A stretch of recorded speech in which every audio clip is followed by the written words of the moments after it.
phone ring, ring, ring, ring, ring.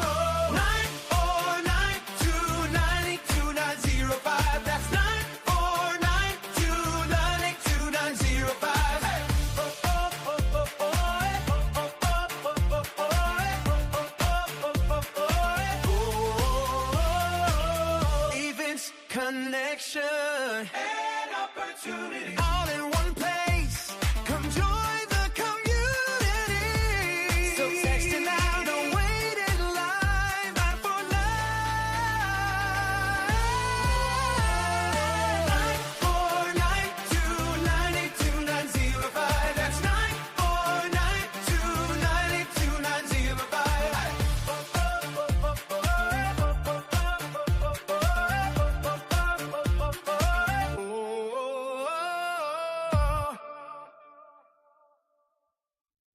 Hey! They discovered it, they read it, and they applied it.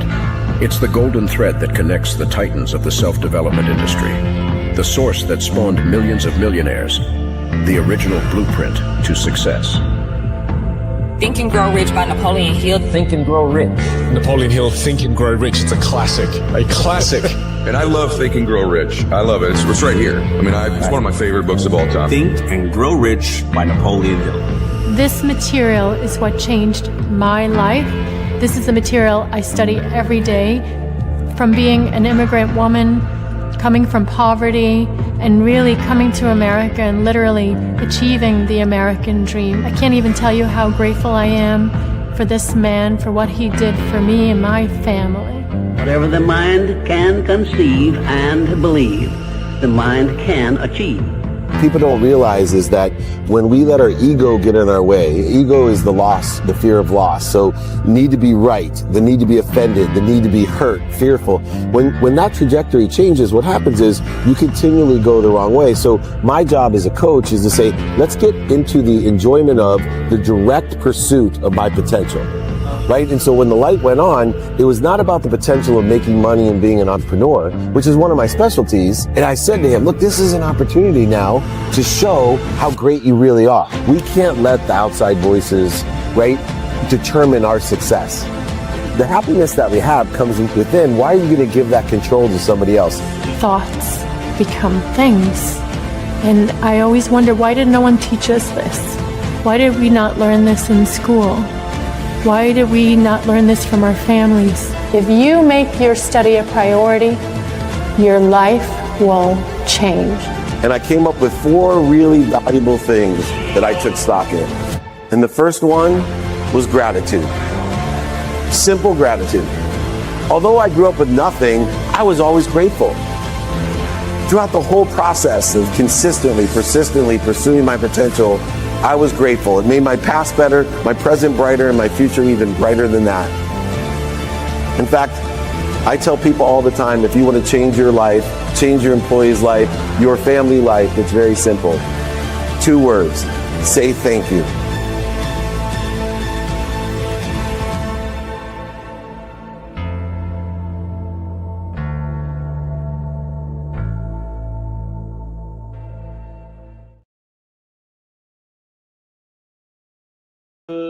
Good morning, good afternoon, good evening, everyone. Welcome to the Napoleon Hill Institute weekly training.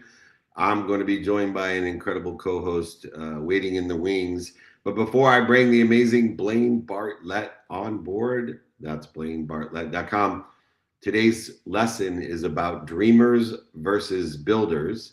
And there's a distinction between the two in the context of Napoleon Hill especially. And we are blessed to give you all the exercises, guides, and my book for free.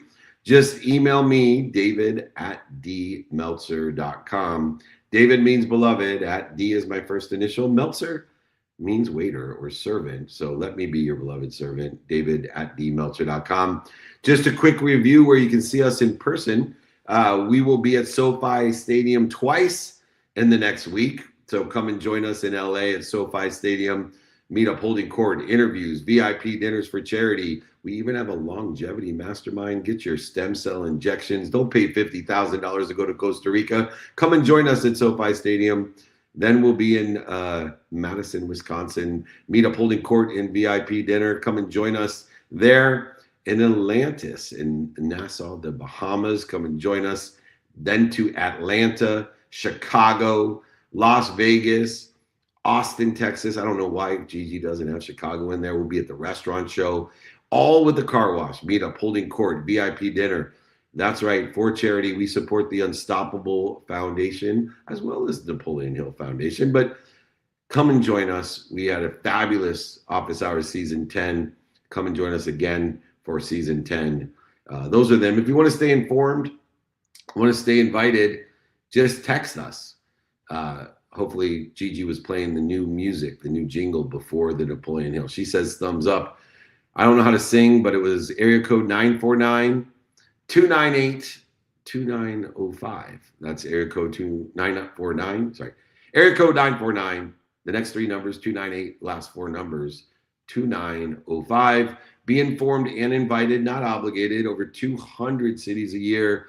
And we are blessed. Let me bring on the incredible Blaine Bartlett, blainebartlett.com, so we can get going on the Dreamers versus Builders training. Welcome, Blaine, to Napoleon Hill Institute training. I am so happy to be here, truly. And I want to just kind of give a shout out to you for some of the work that you're doing, not only with the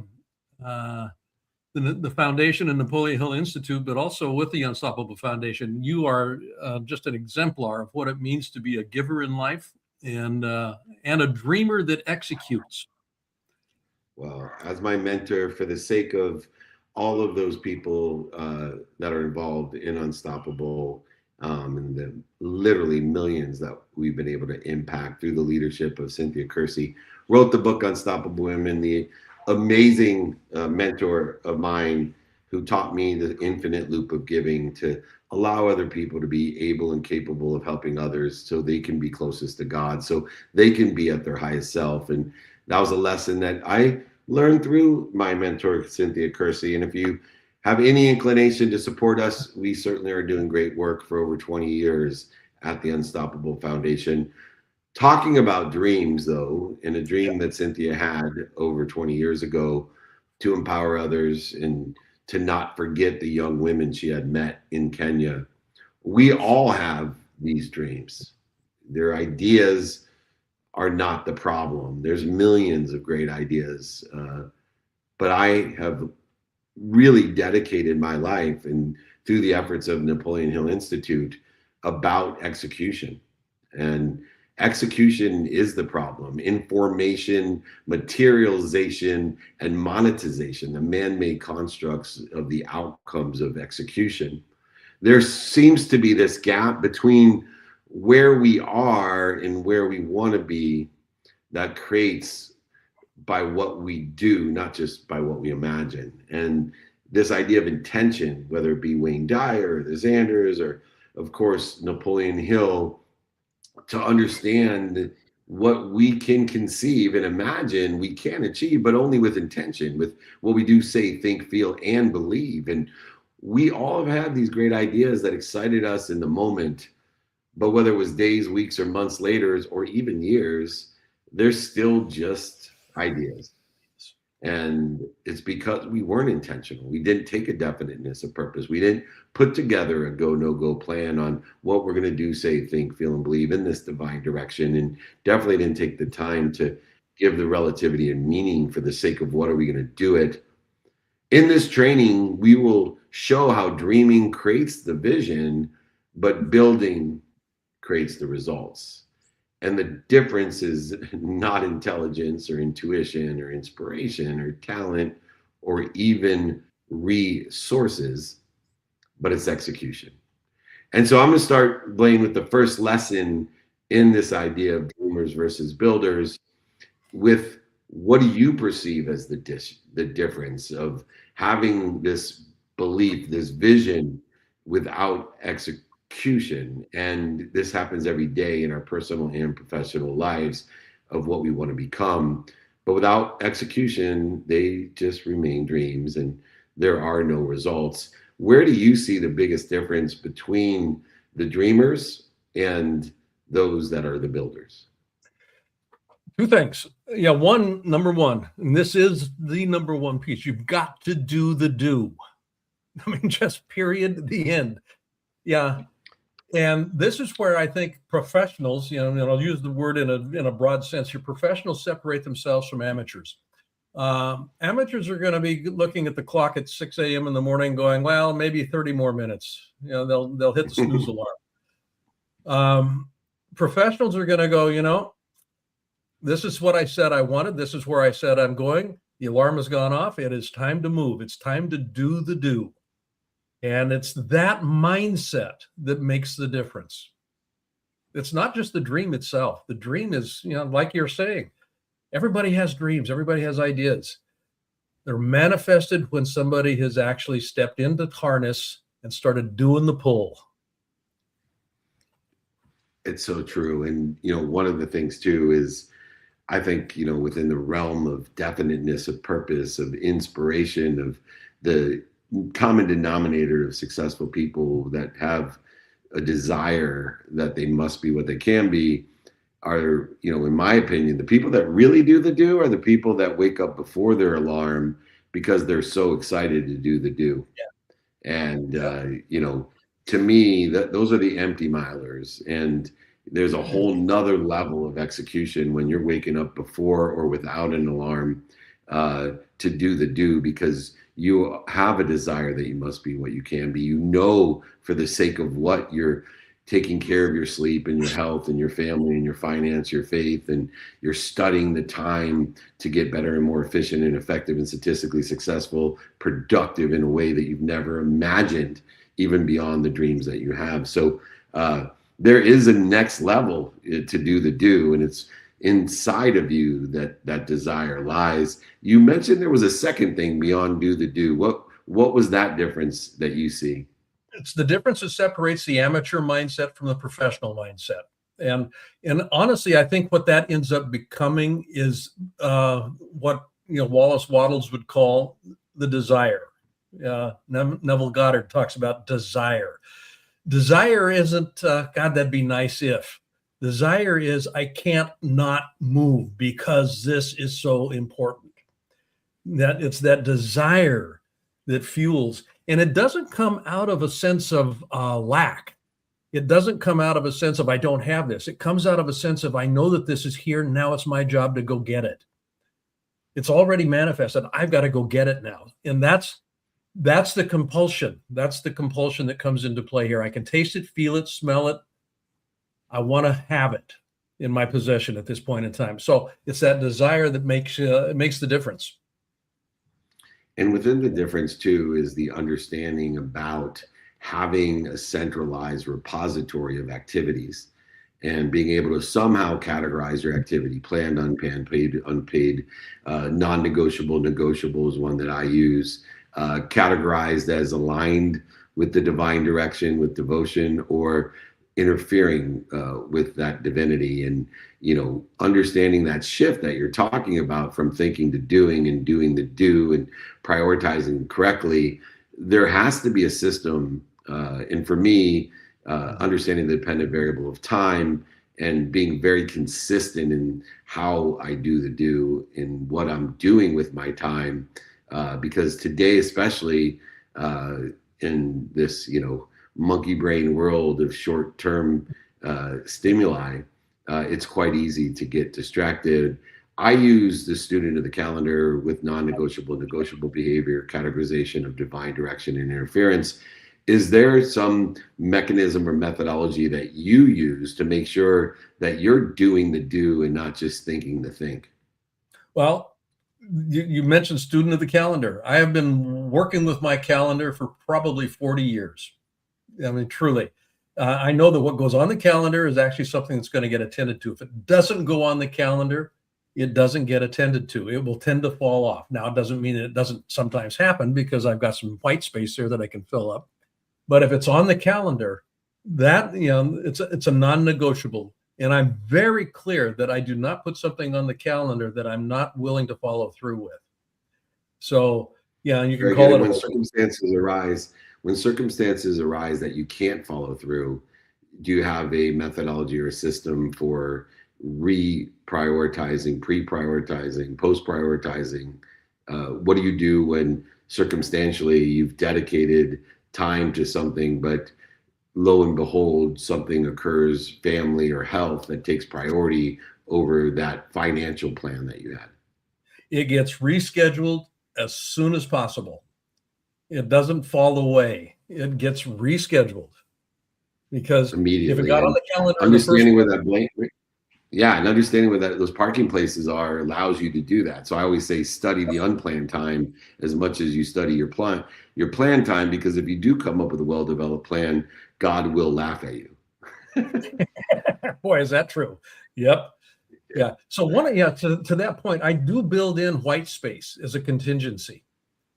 I mean, Nice. I do have that in play, and I'll Yeah. block it out on my calendar so that I can actually pull it out if I need to. Yeah, that's like having a parking place at Costco at noon on a Saturday. Good luck. Yeah, and I tell people, if you don't have white space, then you don't have a parking place at noon on a Saturday at Costco, and that's how much time it saves you. Because anybody that goes to Costco at noon on a Saturday knows how much time it would save them if they had a parking place in the very front of Costco available to them for prioritized parking. That's exactly what the white space is. It's prioritized parking that allows people to move forward. If anybody would like the student of the calendar exercise, I'd be happy to give that to them. All they got to do is email me. David means beloved, at D first initial, Meltzer means servant. Let me be your beloved servant, and send you the student of the calendar guide, exercises, and books. Just email me, David at dmeltzer.com.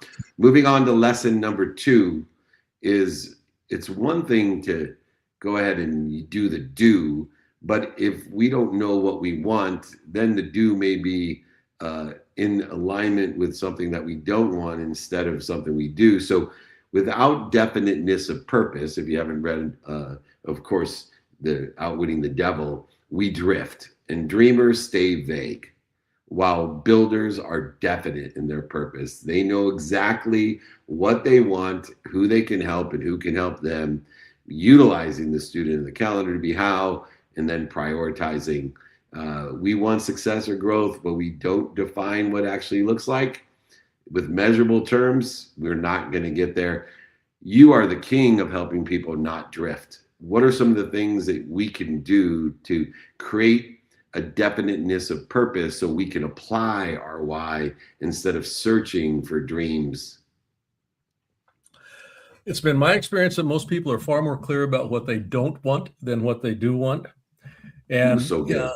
So being able to clarify this to the point of this particular lesson, I run a mastermind it's a year-long mastermind. We right now are in the middle of a full month specifically focused on the topic of clarity, being clear about what's in play, being clear about what I want.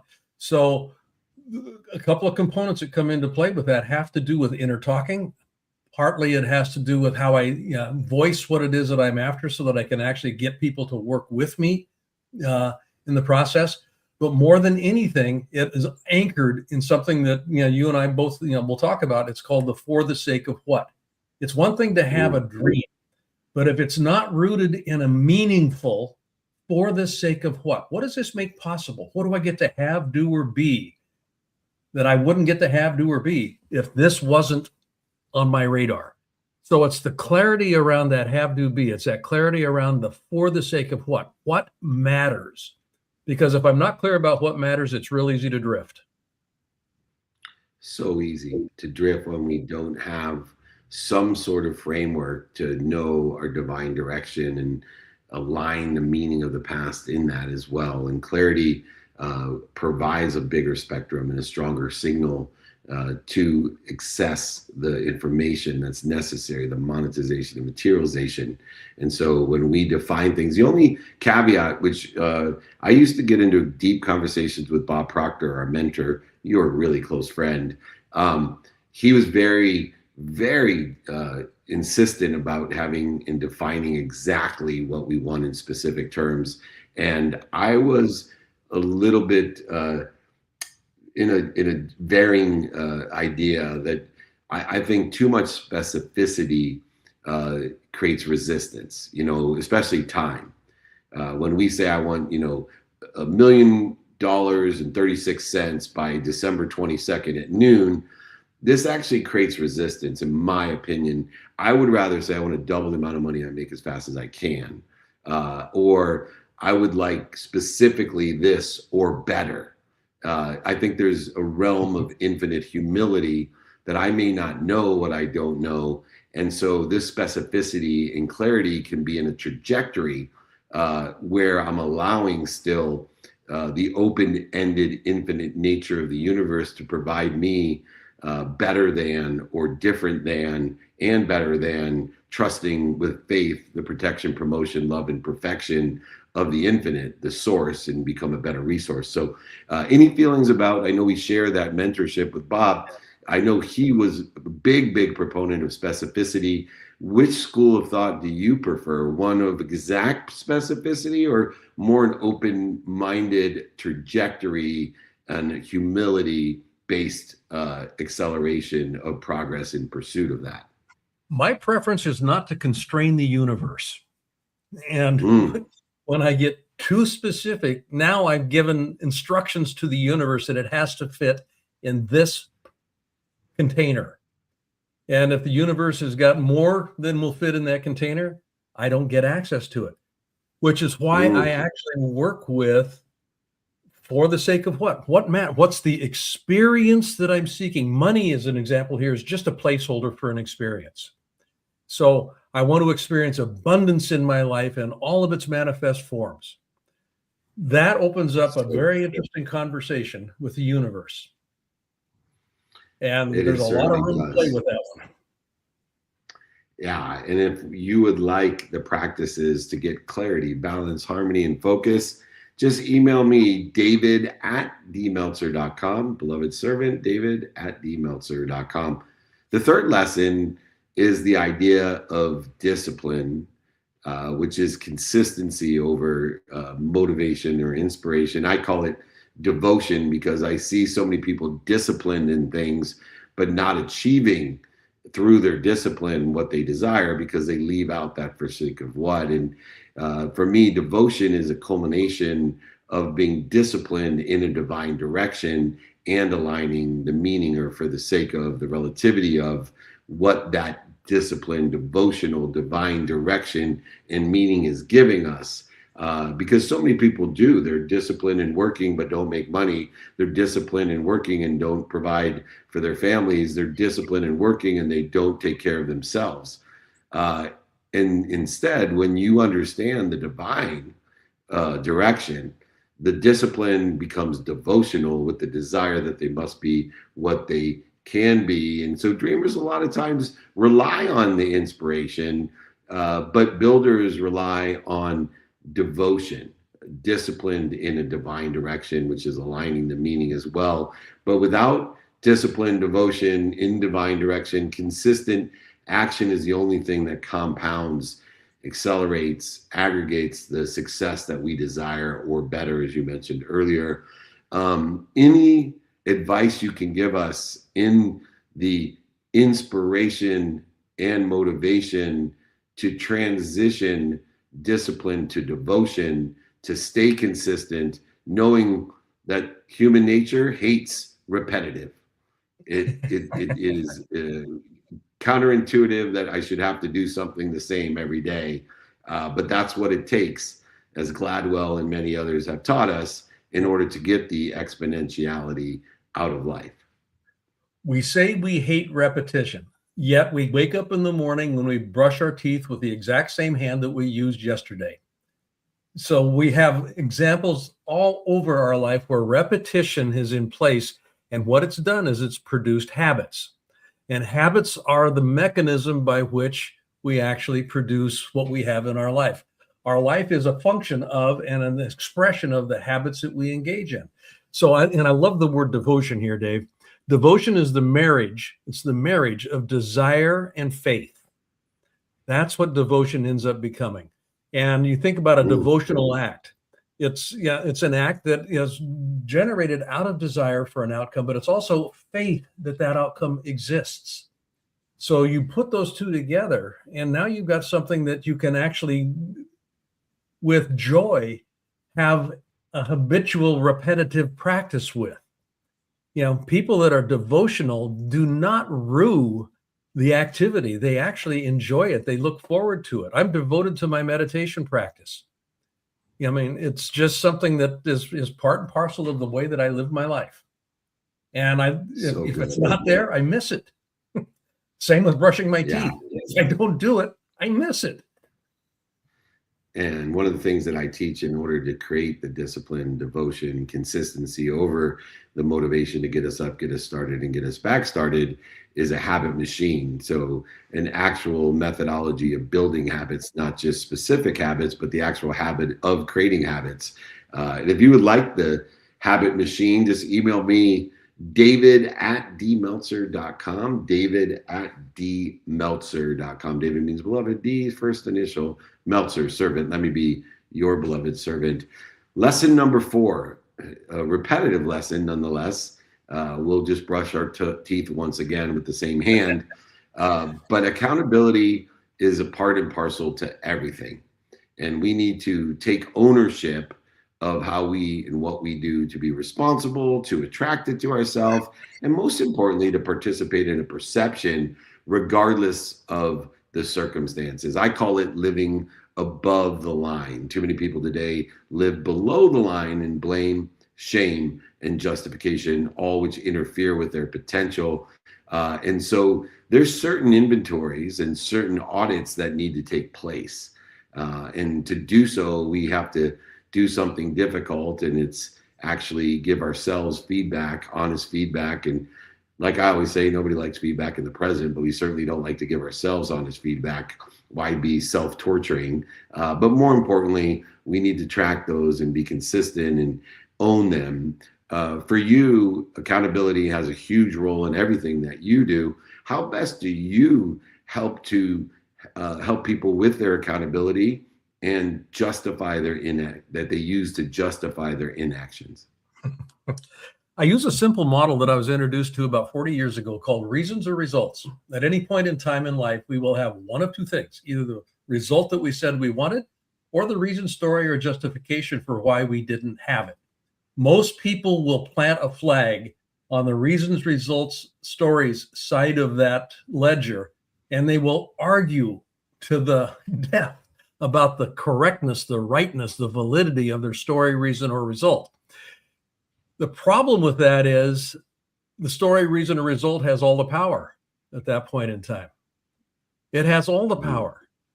And if I'm willing to own the result, whatever the result might be, the story, reason, or result becomes irrelevant. It's just kind of like, this is the result. Now what do? I either celebrate it or I go, okay, what's next? How do I work with this? The minute I get captured by story, reason, or result, I've abdicated responsibility and I become a victim of life. And that's where drift sets in. So smart. If you want to take control of your life, it's accountability that gives us control. Gratitude will give you perspective. Forgiveness definitely will give you ease, but it's accountability that takes control because we're focused only on what we learned from or made from those mistakes. If you would like the accountability exercise, email me, david@dmeltzer.com. And we are blessed to have at the end of this training a Q&A session with the amazing Blaine Bartlett, my mentor, teacher, my coach, BlaineBartlett.com. Join his mastermind, join his one-on-one sessions, BlaineBartlett.com. The 5th lesson before we get to your Q&A is the actual differentiator between dreamers and builders, and its execution. And part of executing is being okay with taking imperfect action. One of my favorite examples of this, a dear friend of ours up there in Seattle invented Pictionary, and he wanted my help in writing a book. And he just kept rewriting a book. He probably wrote 6 books because he wanted a perfect book. And he would not take imperfect action in publishing his first rendition of a book about his story of creating Pictionary. But perfection only does one thing. It delays progress. It interferes with the progress. And builders understand that action creates feedback, and nobody likes feedback in the present, but feedback is what creates growth. The things that we don't like, the things that cause us to have pain are what create growth. And if we wait until everything is perfect before we launch, post, or start, we will be missing options, opportunities, and touches of favor along the way. It is progress, not perfection, that we seek. Where do you see people falling into the perfection trap, Blaine? Perfection comes into play when I identify myself with my results. I am my results. And when that dynamic is playing, and this is where you'll see imposter syndrome, you'll see all of these other things start to show up. When I was a very little baby, I kept falling as I was learning to walk. And I never walked perfectly until I was about 5 or 4, somewhere in that neighborhood. But at that point in time, I actually got a sense of what balance was. And now what's interesting is I am walking is an exercise of being continuously off balance. That's what it is. It's an exercise in being continuously off balance as I move myself through life. That's excellence in execution. Perfection is I stand still, but I'm upright and I'm balanced. That causes no movement. I'm dead in the water at that point in time. And that's essentially what a default towards perfection creates, is stillness, in the sense of there's no movement, there's no productivity, there's no action. Because I'm breathing and I'm circulating air. That's about it. It is definitely an interfering philosophy and attachment, emotional attachment to an outcome.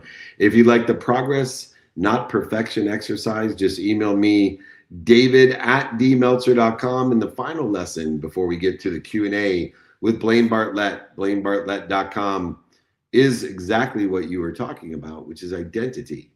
The ego is now protecting a perception of who we think other people think we are, or what we hope other people think we are, instead of the great I and I, the great I am.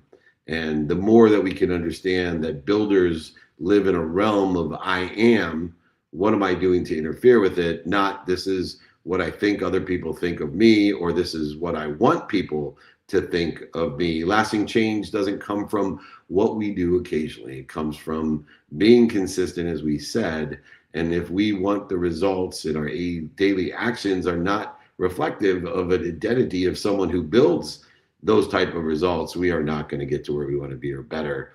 And so as we adopt the identity of a builder, it is shown by the progress, the habits that we talked about. And we need to use a AAA philosophy of getting alignment with the divine, taking action aligned with the divine, and preparing adjustment with the divine.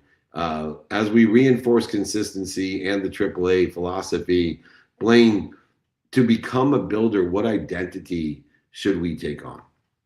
I am a work in progress. I think it's something as simple as that. That is such a deep and profound, simple statement. But remember, everybody, the simple things to do are simple not to do.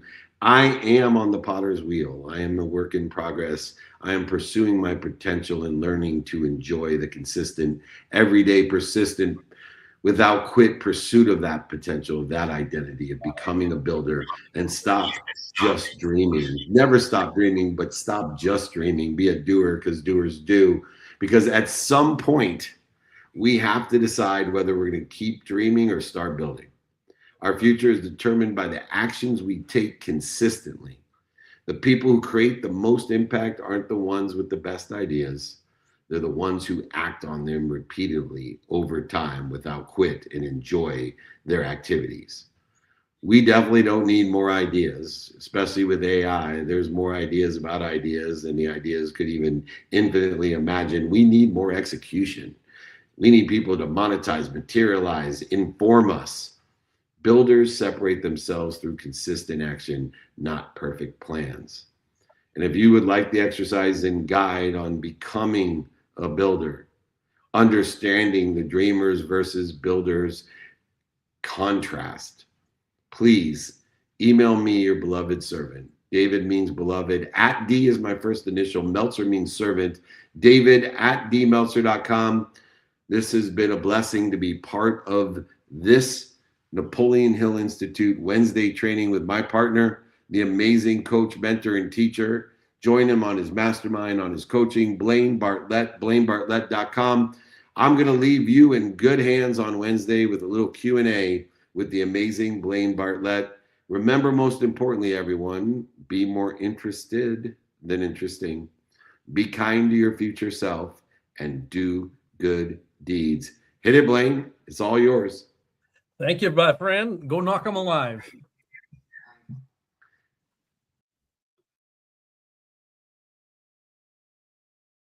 Hey, Mr. Blaine, can you hear me on Clubhouse, my friend? I know that you are muted. If you want to go ahead and unmute yourself so then everybody can still hear you here on the webinar. I can hear you loud and clear on Clubhouse as well. So once you go ahead, unmute yourself here on the webinar so everybody online can still hear you, and then I'll remove myself so then we don't have any interference. Yep, so you want to unmute on the webinar. See if I care. There we go. There we go. We're cooking with gas, ladies and gentlemen.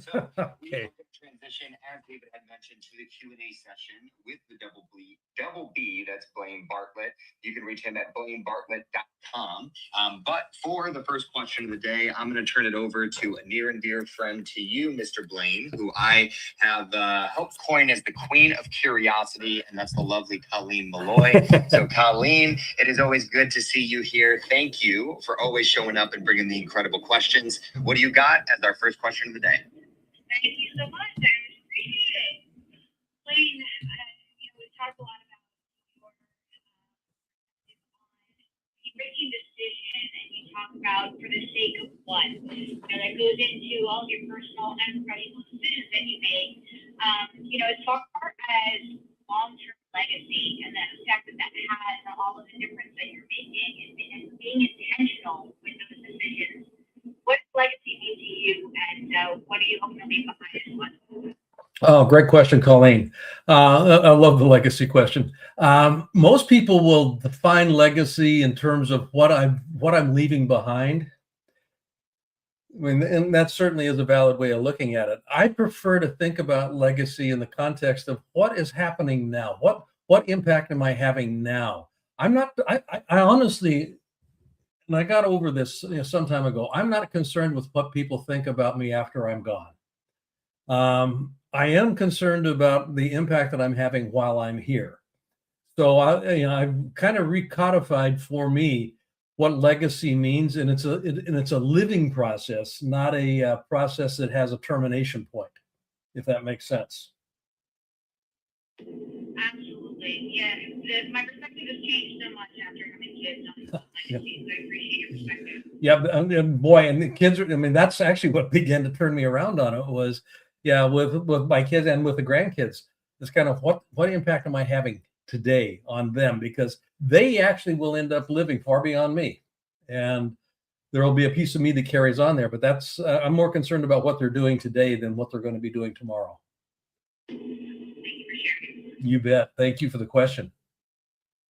Thank you so much for Colleen for getting us started on the right foot. Now I'm going to pass it over to Allie, who's been patiently waiting here on stage with our next question. And for all of our friends joining us, whether you are online or whether you're here in the Breakfast of Champions, which is the greatest room and community on Clubhouse, if you are online, please go ahead and put your questions for Blaine into the chat, as we're going to be showing some love to the chat and bringing those questions up on stage. Now, if you are in Clubhouse, please use the hand icon in the lower right-hand corner of your screen to request to join the stage, and then we will bring you up.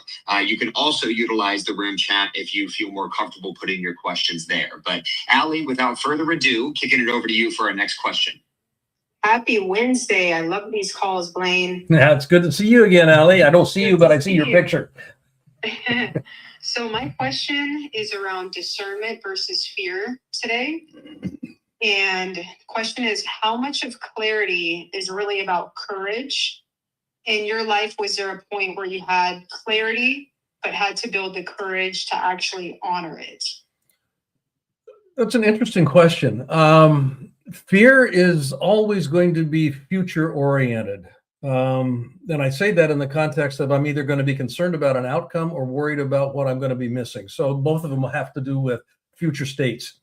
And it's a biological response. There's a component here that, when fear kicks in that says I'm at risk. There's something that is on the line. So where clarity comes in, and this is where discernment begins to come into play as well, is I want to validate and I want to vet my thinking around that. So I'll oftentimes just kind of play a what if game. And it's an if then. If this happens, then what happens? Can I handle that? If that happens, then what happens? Well, can I handle that? So I'll just run that if then, 6, 7, 8 times. And ultimately what happens is I get to points of nonsensical outcomes. That will never happen in a million years. So just by getting it outside of me, because oftentimes that fear, I'm not clear about what's really in play. So by being able to vocalize it externally, I can begin to disabuse its, and disabuse myself of its hold. It actually has much less of a grip on me. And the idea of discernment here, I'm discerning what's in play. What do I feel is really at risk here? And oftentimes it's not a big deal at all. Awesome. I always love your perspective. So thank you, Blaine. Happy Wednesday. Thank you, Allie. You too. All right, Mr. Blaine, thank you for bringing the heat as always and dropping these incredible gems of knowledge. I'm going to go ahead and pass it over to Marco Antonio for our next question, and then we have Robin on deck. So thank you, Robin, for joining the stage. We will come to you next, but Marco, it is all yours, my friend. Thanks, Nick. Hey, Blaine. Hey, Marco. How's it going? Oh, man, I'm blessed. Grateful for you. Happy to be here, man. Yeah. Blaine, I'm interested in this concept that you talked about building in white space. Now I study the white space in my calendar, and usually I'm trying to fill it up so there's as little white space as possible, even if I fill it up with like leisure time. Dave talked about this as like a reserve parking spot, but can you share more on how you intentionally use white space in your calendar? Yeah. One of the interesting things about white space, if you think about print advertising, Marco, you'll see, advertisements there, the ones that are using white space particularly well. There's contrast that gets created, with white space. And that contrast will draw your eye to what is intended to be marketed at that point in time. I mean, if it's an advertisement. So one way that white space works is it creates a sense of focus for what is truly of a priority for me.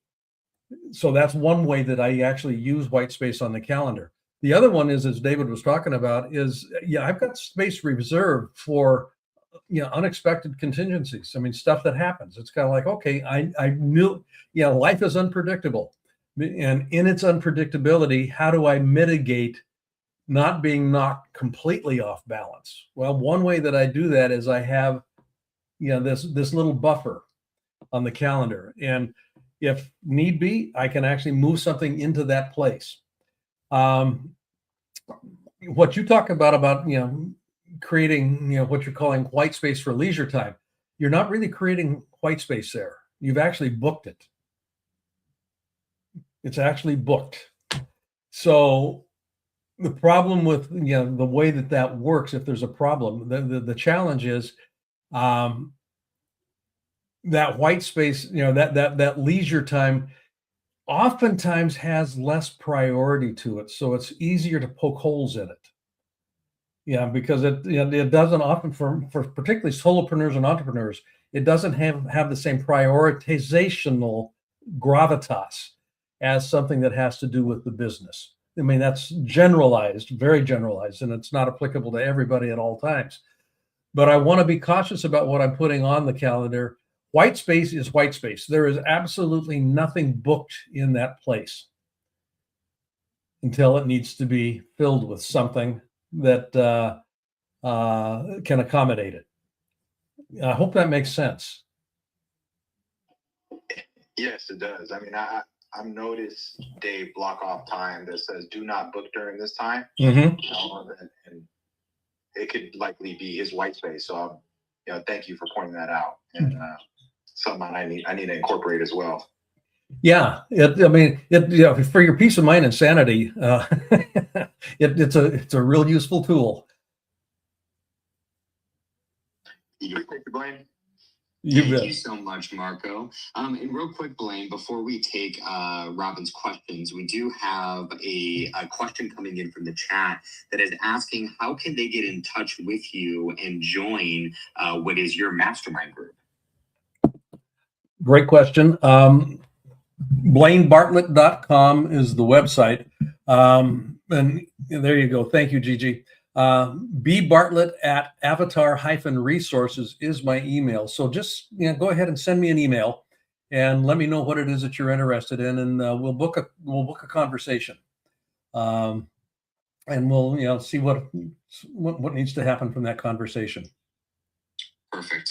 And Aid, I see you in the chat here on Clubhouse, the Breakfast with Champions. So please go ahead and reach out to the Double B himself, and he'd be more than happy to help you. And for our next question, as we're looking at about the final 15 minutes here of Q&A with the Double B, that's Blaine Bartlett. You can reach him at blainebartlett.com. It's my pleasure to turn it over to Robin. Robin, it is always such a pleasure. I love the beautiful smiling photo that you have, especially here on Clubhouse. It always makes me smile as well. Why don't you unmute yourself and keep us rolling with the next question? So much, Nick. I appreciate it. Hi, Blaine. Thank you for your time today. Oh, absolutely, Robin. It's always my pleasure. All right. So my question goes around something that I'm building. I'm building something centered around behavior change in the kitchen. And I keep running into this gap where people know what to do, but they don't necessarily follow through. So from a systems perspective, how do you define that difference between a system that informs the consumer versus one that actually transforms behavior? That's an interesting question. Informs the behavior, but okay.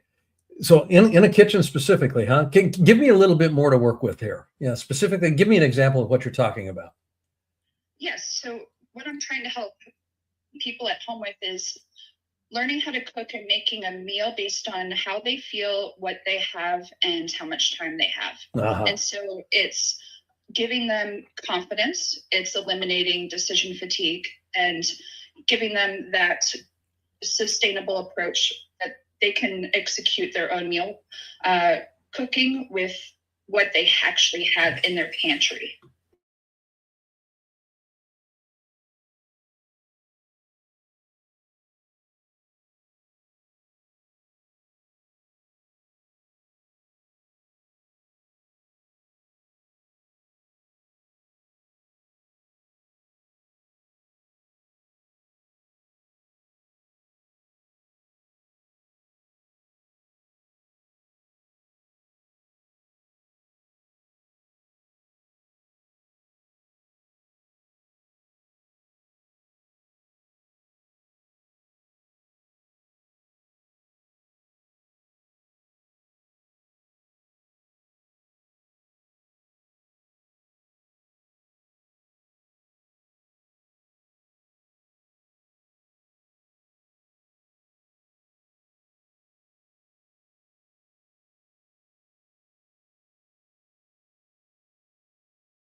Yourself, so all of our beautiful friends. There we go. There we go. I didn't know I was muted. Thank you. I don't know how. Anyway, yeah. So I would start with that question.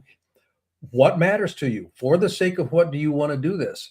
I understand that you said you'd like to do it, but that's not enough. For the sake of what? What's really at risk here? What's really in play? What's really something that you want to have, do, or be that this kind of a meal process would actually serve.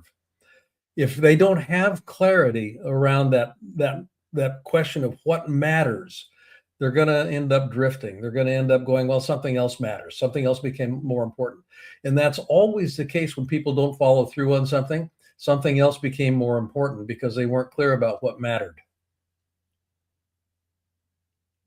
Got it. Thank you so much. You bet, Robin. Beautiful. We are going to keep this train rocking and rolling. For our next question of the day, I'm going to pass it over to Desmond, who is live with us in the Breakfast with Champions on Clubhouse. So Desmond, my friend, always good to see you. What do you got for us this beautiful Wednesday? Hey, thank you, Nick. Hi, Blaine. How you doing, Desmond? I'm doing fantastic. Awesome.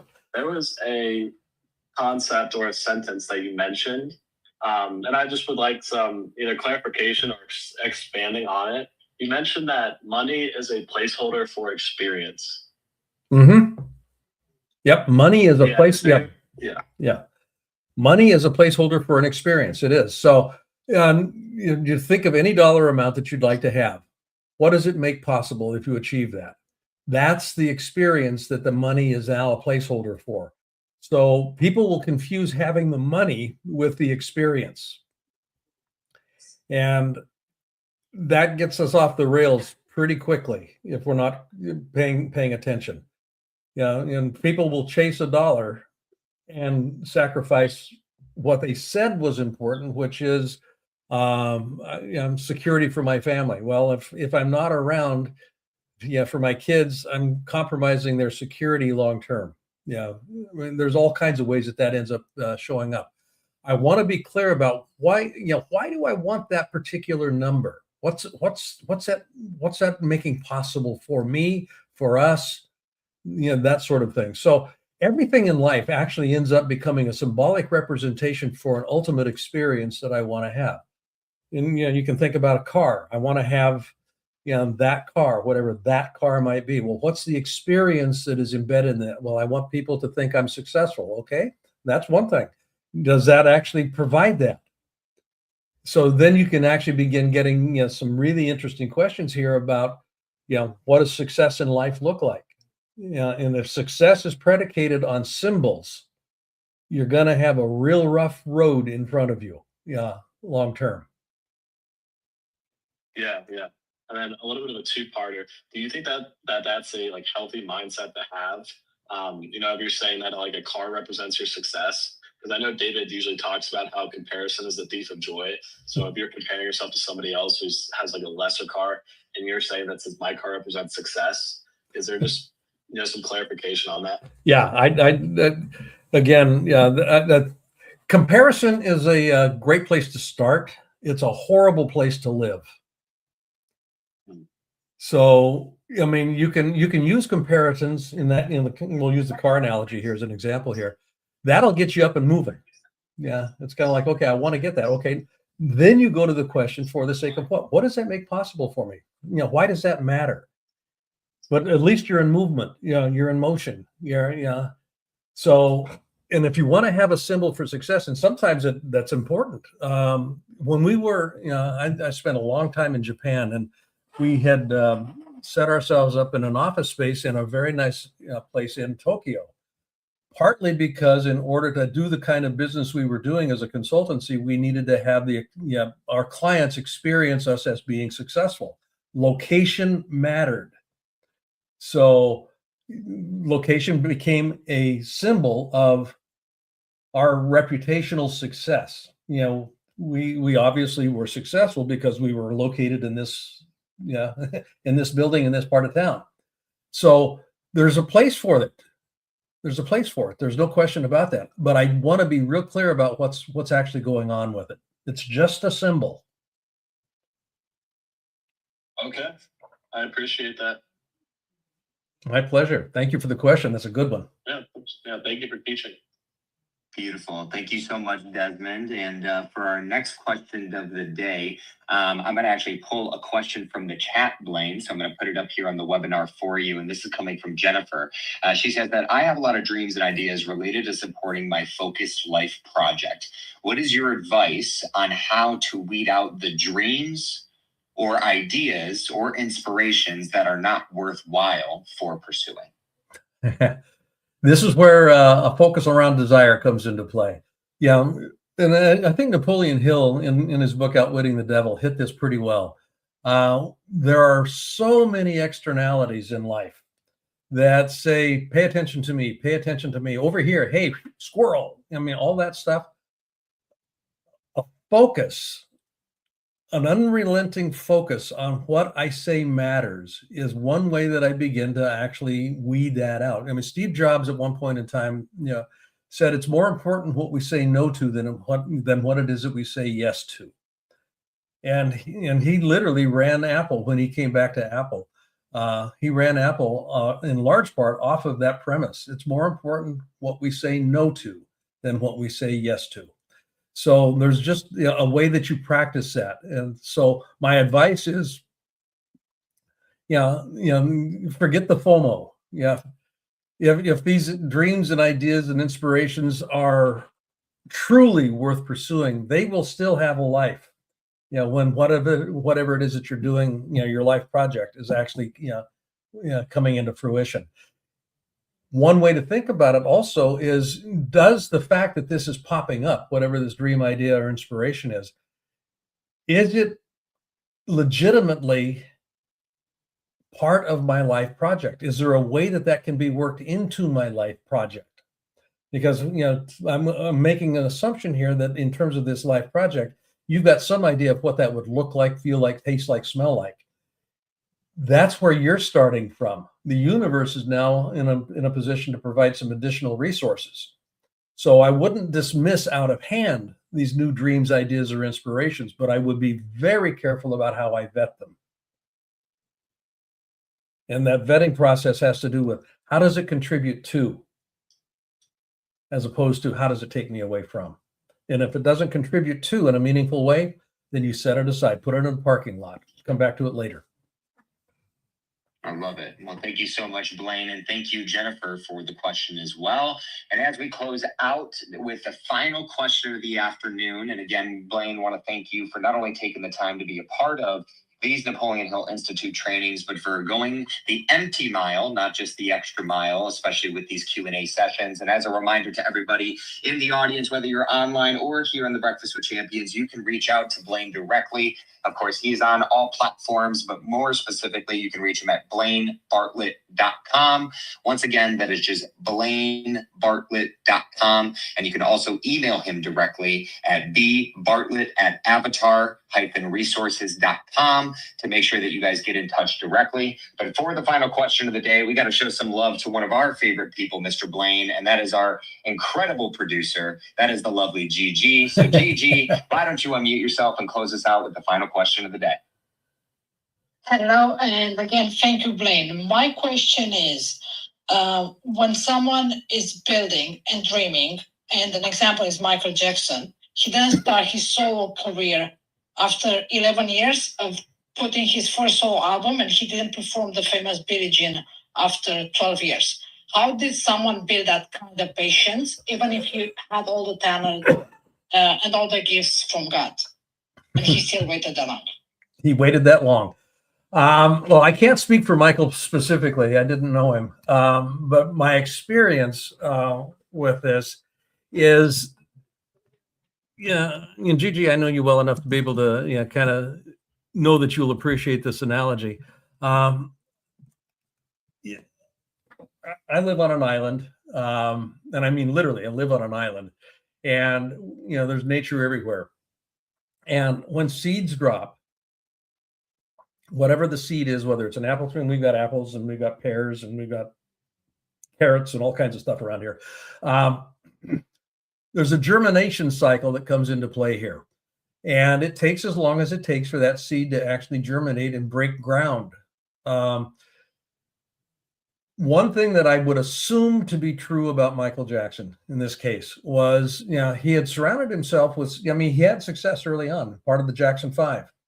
So he was not unfamiliar with some of the dynamics of show business and how long it took to have some things come in to play, from an idea to being able to actually stage that idea. there was a lot of experience that was present and available to him from a conversational perspective. He had mentors and folks that he could talk to. But the point being here, I think he realized that, and this is an assumption on my part, but he realized that something that is as beautiful as this dream that he had will take some time to germinate. It's not going to just go from ideation to reality with a snap of a finger. There's resources that need to be aggregated, coordinated, and positioned in order for this to happen. So I think one of the things that a professional does is they curate appropriate patients. They curate appropriate patients. And I say appropriate from the sense of sometimes I want to, I'm going to want to push a little hard. Well, sometimes I'm going to want to go, okay, wait a minute. It's time to, kind of do something here. And you begin to trust yourself in the process. I've been in business long enough to know that, the sales cycle, I would sell $1 million contracts to clients around the world. And there's a life cycle to a sales process where the numbers are in 7 and 8 digits. And there's a whole lot of people that need to be coordinated with in order to make that happen. So you want to give yourself the grace to be patient, and also the what's the word I'd use here? The willingness to be sharp when you need to be sharp in terms of prodding things in making things happen. So there's kind of a push me, pull me sort of a dynamic that comes into play with that. Now that's an abstract answer to your question, but it's the best I can do at this point. It helps a lot. Thank you. You're welcome. Awesome. Well, thank you so much, Gigi, and thank you so much, Blaine, for another incredible training here today. Any final words that you want to share with our community or anything at all before I go ahead and close things out by reminding everybody where they can get in touch with us or get the guides and exercises from David and, of course, join us on the road? Let's see here. I guess what I would actually suggest is find a way in your life. This is something I close just about every conversation with a client that I have, or a meeting that I have, or a teaching that I have. Life works, nature works. The economy of nature is predicated on distribution. It's not predicated on accumulation. So find ways in your life to be acting as if you're a part of nature. And what that means is literally find ways to be a center of distribution. Where can I be a center of distribution today? And give away a hug, give away a smile, give away, tip the bill when you're getting your coffee. It doesn't have to be big things, but you want to be distributing. You cannot outgive the universe. The universe is infinitely abundant. So if you begin to act as if that was true, you will begin to see that life works in some very unexpected and pleasant ways. So that's what I would actually encourage you to do. Be a center of distribution. That is phenomenal, Mr. Blaine. And as a reminder to everybody, you can reach Blaine Bartlett at blainebartlett.com. And you can also email him directly, bbartlett@avatar-resources.com to get in touch with him directly. And of course, I will go ahead and pop on here for both the webinar to close things out. And make sure that our community is invited but not obligated. So thank you so much, Blaine, and we will see you next week, okay? You bet, buddy. Thank you, Nick. You are the best. Now, for everybody here that is still with us, we want to thank you guys for being a part of today's incredible Napoleon Hill Institute training, Dreamers versus Builders training. And we want to thank, again, our very special guest, the Double B, Blaine Bartlett, for co-hosting with David. Now, if everybody would like, which I know that you do, the guide and exercise from today's training, all you need to do is reach out to David directly, david@dmeltzer.com. Once again, that is just david@dmeltzer.com. And if you've already gotten a copy of David's most recent book, which is Don't Do Business with Dicks, when you reach out for the guide and exercise, please let him know, because he's going to send you the rest of his books completely for free. sending you a copy, signing a copy, and even paying for shipping, ladies and gentlemen. Once again, that is just david@dmeltzer.com. And lastly, we always want to close out our show by inviting but not obligating everybody to come and join us in person as we are on the road, on tour, over 200 cities each and every year, coming into those cities and then adding on what we call the car wash, which is the addition of a community meetup, a holding court, of course, interviews, and even one of our VIP dinners for charity. So coming up here, come and join us tomorrow as we are going to be in Los Angeles at the greatest stadium in the world, SoFi Stadium, for a podcast day, community meetup, and then adding on a car wash from there.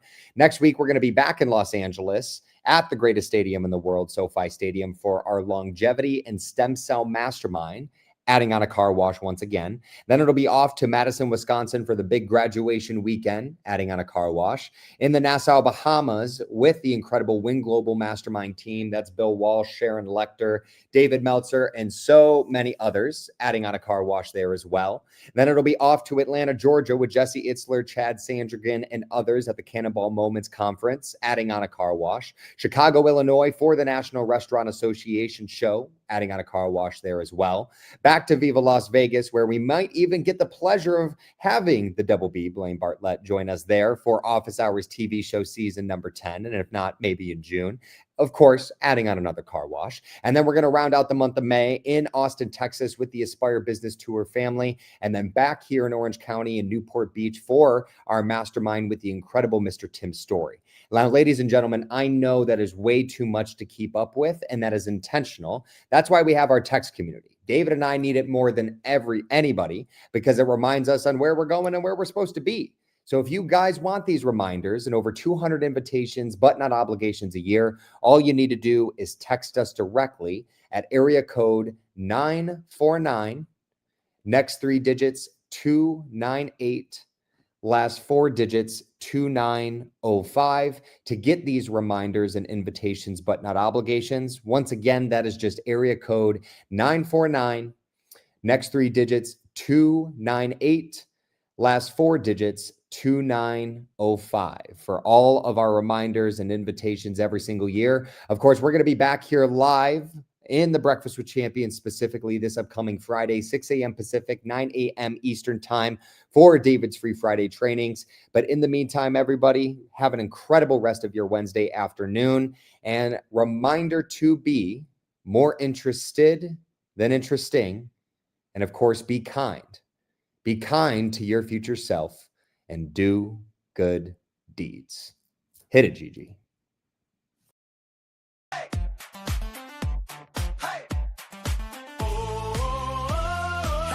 Wanna know where David's gonna be? Get invites, updates, and community.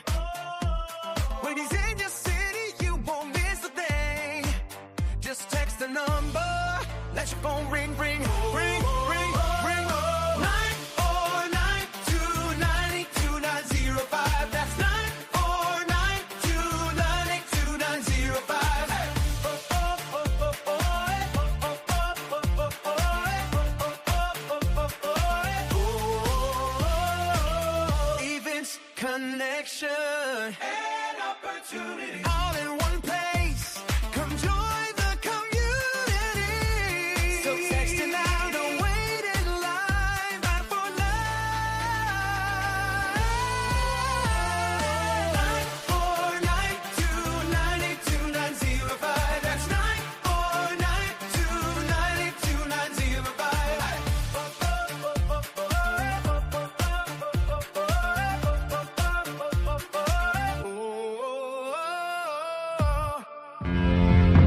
They discovered it, they read it, and they applied it. It's the golden thread that connects the titans of the self-development industry, the source that spawned millions of millionaires, the original blueprint to success. Think and Grow Rich by Napoleon Hill. Think and Grow Rich. Napoleon Hill, Think and Grow Rich. It's a classic. A classic. And I love Think and Grow Rich. I love it. It's right here. I mean, it's one of my favorite books of all time. Think and Grow Rich by Napoleon Hill. This material is what changed my life. This is the material I study every day. From being an immigrant woman coming from poverty and really coming to America and literally achieving the American dream. I can't even tell you how grateful I am for this man, for what he did for me and my family. Whatever the mind can conceive and believe, the mind can achieve. People don't realize is that when we let our ego get in our way, ego is the loss, the fear of loss. So need to be right, the need to be offended, the need to be hurt, fearful. When that trajectory changes, what happens is you continually go the wrong way. So my job as a coach is to say, let's get into the enjoyment of the direct pursuit of my potential. Right? And so when the light went on, it was not about the potential of making money and being an entrepreneur, which is one of my specialties. And I said to him, look, this is an opportunity now to show how great you really are. We can't let the outside voices, right, determine our success. The happiness that we have comes within. Why are you going to give that control to somebody else? Thoughts become things. And I always wonder, why did no one teach us this? Why did we not learn this in school? Why did we not learn this from our families? If you make your study a priority, your life will change. And I came up with 4 really valuable things that I took stock in. And the first one was gratitude. Simple gratitude. Although I grew up with nothing, I was always grateful. Throughout the whole process of consistently, persistently pursuing my potential, I was grateful. It made my past better, my present brighter, and my future even brighter than that. In fact, I tell people all the time, if you want to change your life, change your employee's life, your family life, it's very simple.